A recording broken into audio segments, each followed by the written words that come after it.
پورا معافی کا مہینہ ہے کہ دوزخ کے دروازے بند ہو جاتے ہیں، جنت کے دروازے کھول دیے جاتے ہیں، شیطان قید. آپ دیکھتے نہیں نمازی کیوں بڑھ جاتے ہیں رمضان شریف میں؟ کہ وہ نامراد قید ہو جاتے ہیں. تو کسی کو زنجیروں میں باندھا ہو وہ چل تو نہیں سکتا، چھوڑ دو زنجیریں تو چل پڑے گا. تو اللہ تعالی ہم سب کی حفاظت فرمائے، کوئی دعویٰ نہ کرے. لیکن جو تھوڑا سا غفلت میں ہوتا ہے تو ایمان کمزور ہوتا ہے، انہوں تو شیطان بن کے جامع نہیں دینے. جمعے جاواں گے، جمعے کئی جمعہ بھی نہیں پڑھتے، عید تے جاواں گے، کوئی عید بھی نہیں پڑھتا. یہیں یہ ایک نگینہ سینما کے مالک نے بیان کروایا تھا اور اس نے بعد میں اس سینما کو گرا دیا. آج کل وہ کینیڈا میں ہوتا ہے.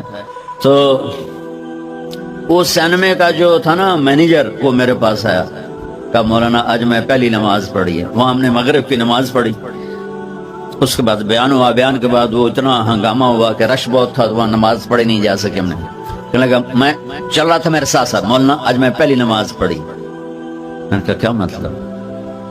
کہا جی یہی کہ آج زندگی دی پہلی نماز پڑھی. ہوگا راؤنڈ اباؤٹ 40-45 سال کا. میں کہا پہلی نماز؟ ہاں جی پہلی نماز. جمعہ پڑھے؟ نہیں کدی نہیں. عید؟ نہیں کدی نہیں. آج پہلی نماز تھوڑے پیچھے پڑھی ہے. شیطان جب قید ہوتا ہے تو زنجیریں کھل جاتی ہیں تو نمازی بڑھنا شروع ہو جاتا ہے. اس کے بعد جو گھٹتے ہیں نا تو شیطان کی وجہ سے نہیں، اپنی عادت اور سستی کی وجہ سے. پہلے 2-3 دن بڑا جوش ہوتا ہے، پھر اس کے بعد گھٹتے ادھے کو پھر نکل جاندے ہیں، ادھے رہ جاندے ہیں. تو تراویح میں بھی پہلے پوری مسجد بھرے گی، پھر ایک صف جائے گی، پھر دوسری جائے گی، پھر تیسری جائے گی. تو بھائیو یہ رمضان آ رہا ہے، دیکھو میں ہاتھ جوڑتا ہوں، نماز 5 وقت سارا سال فرض ہے، لیکن روزے کی برکت سے کیا ہوتا ہے؟ شیطان قید ہو جاتا ہے تو وہ سارے بھاگے بھاگے آ رہے ہوتے ہیں. اللہ سے مانگ لو اس رمضان میں کہ یا اللہ ایسی توفیق دے کہ موت تک نماز نہ چھوٹ. رمضان میں بہت سے لوگ رشوت لینا چھوڑ دیتے ہیں کہ نہیں جی ہن رمضان شریف آ گیا.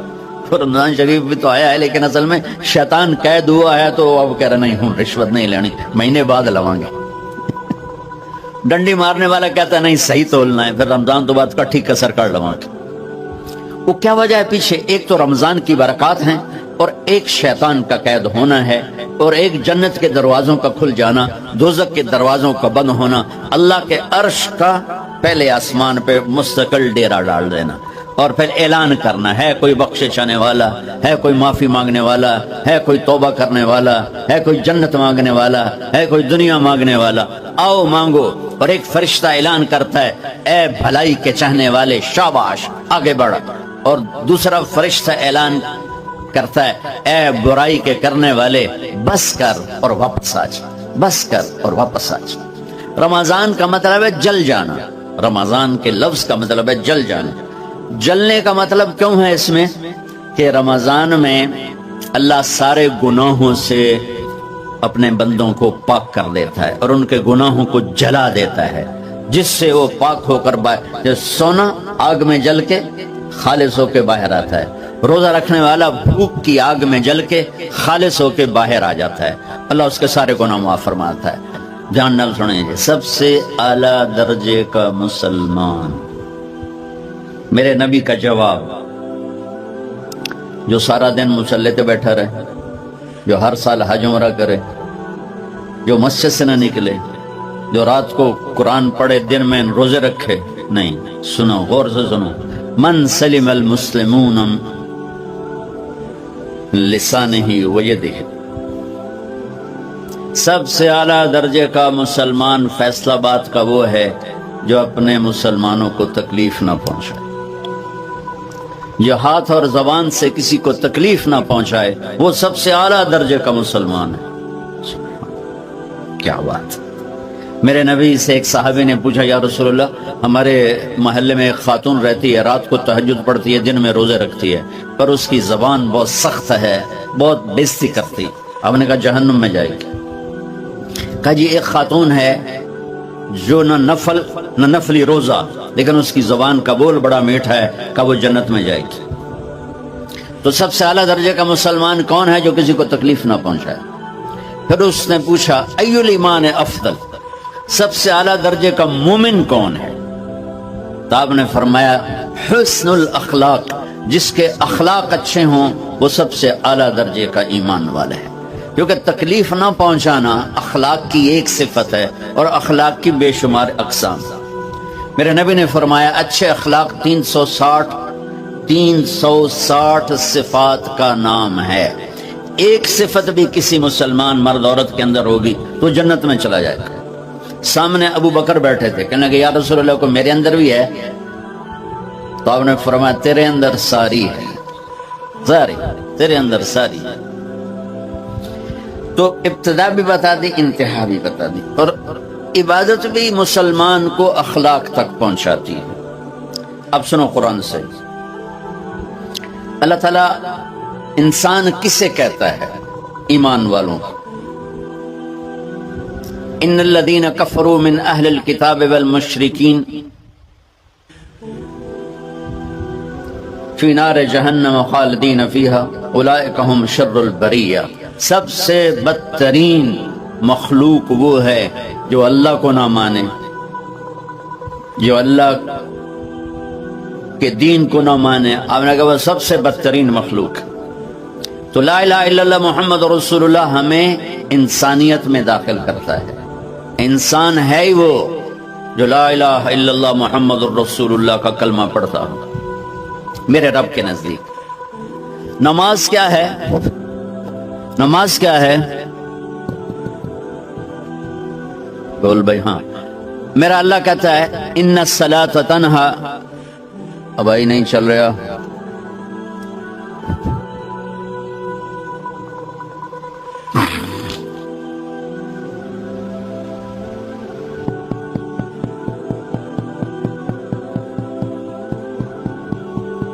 تھوڑی آواز۔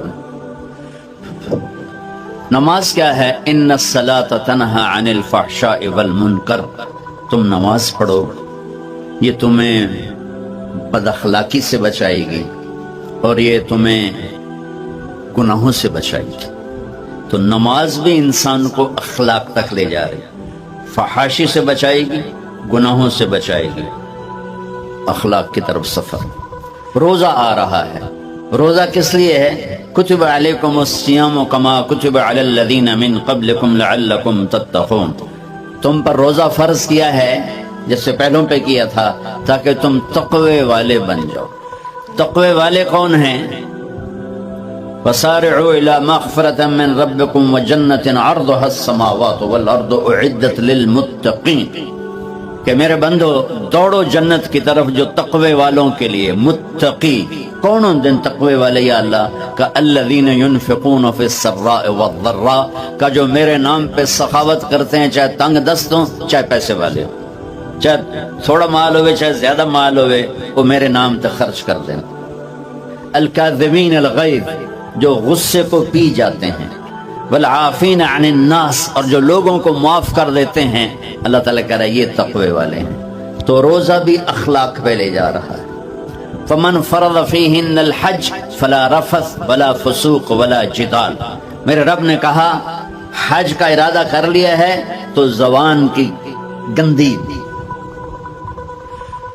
زبان کا گندا لہجہ اور زبان کے گندے بول سے بچو، لڑائی سے بچو، گناہوں سے بچو۔ تو حج بھی میٹھے بول پہ لا رہا ہے، لڑائی سے بچنے پہ لا رہا ہے، نافرمانی سے بچنے پہ لا رہا ہے۔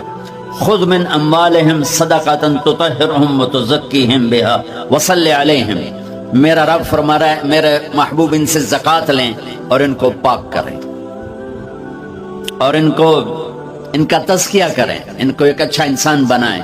زکوٰۃ ہو اخلاق بنتے ہیں، روزہ ہو اخلاق بنتے ہیں، حج ہو اخلاق بنتے ہیں، نماز ہو اخلاق بنتے ہیں، کلمہ ہو انسان بنتا ہے۔ یہ اتنا زور کیوں دیا ہے اخلاق پر کہ میرے بھائیو، اچھا معاشرہ جو وجود میں آتا ہے وہ ایک دوسرے کو معاف کرنے سے وجود میں آتا ہے۔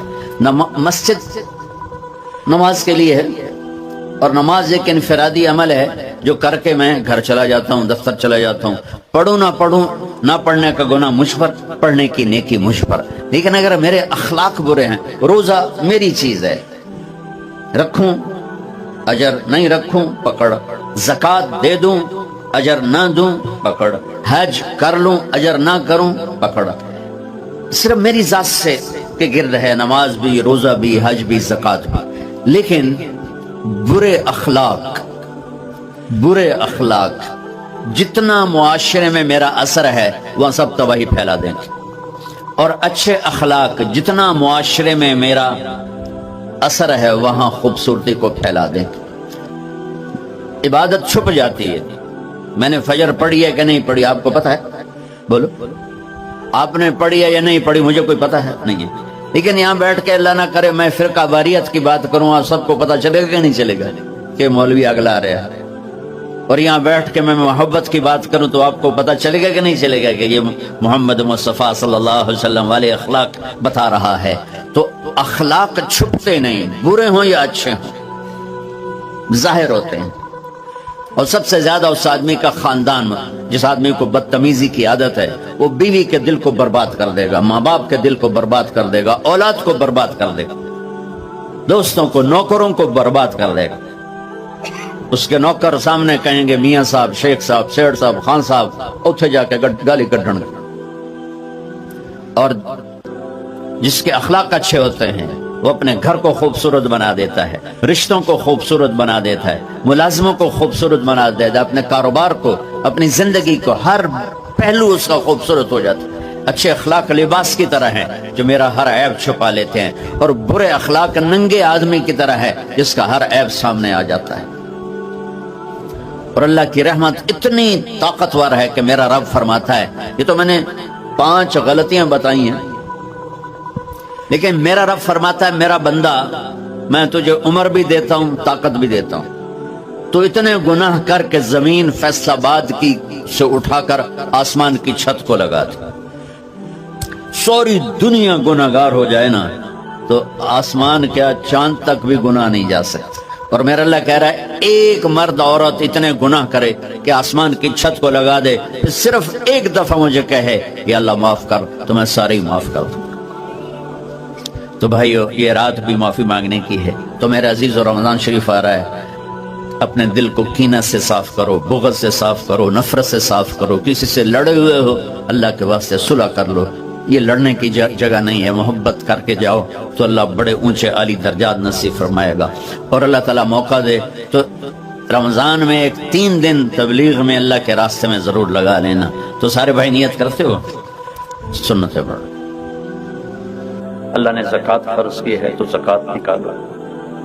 اب تو اتنے حالات ہیں کہ متوسط طبقہ بھی زکوٰۃ کا مستحق ہے، اپنے زکوٰۃ سے بڑھ کے نکالو، کیونکہ زکوٰۃ دینے والا بخیلوں سے تو نکل جاتا ہے لیکن سخیوں میں داخلہ اس سے اوپر کرے گا تو 2,500 دے دیا نا 1 لاکھ میں سے، تو باپ پہ بخیل کا لیبل نہیں لگے گا، لیکن سخی کا بھی نہیں لگے گا، اوپر 54 خرچ کر دو تو ایک سٹیپ آپ آ جائیں، سخی بن کے زندگی گزارو۔ لوگوں پہ خرچ کرنے کا مزہ بہت ہے، جوڑنے کے مزے سے زیادہ لگانے کا مزہ ہے۔ تو رمضان آ رہا ہے، خرچ کریں، زکوٰۃ سے بڑھ کر دیں، انتہائی ضرورت مند ہیں ہمارے لوگ۔